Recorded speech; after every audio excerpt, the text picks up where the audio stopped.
একদিন রহস্যপ্রেমী যুবক রফিক সিদ্ধান্ত নিল সে সত্যটা জানবে। হাতে লণ্ঠন নিয়ে সে শ্মশানে ঢুকল। হঠাৎ ঠান্ডা হাওয়া বইল, আর সাদা কুয়াশার মধ্যে দেখা দিল এক লম্বা ফ্যাকাশে বড় ভূত। তার পাশে দাঁড়িয়ে কাঁদছে এক ভূত কনে।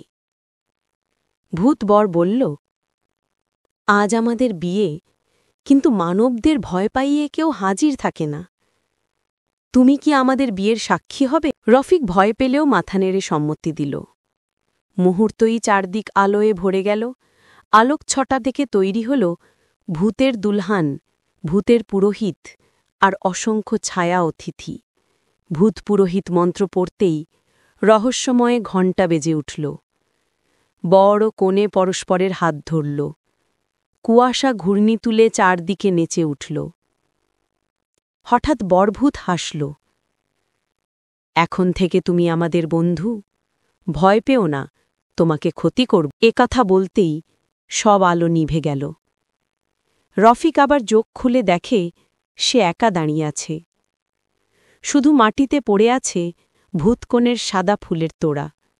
সুগন্ধ এখনও বাতাসে ভাসছে।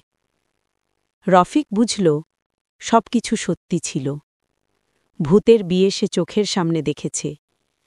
আর সেই রাত থেকে শ্মশানঘাটে আর কখনো ভয়ের অনুভূতি হয়নি।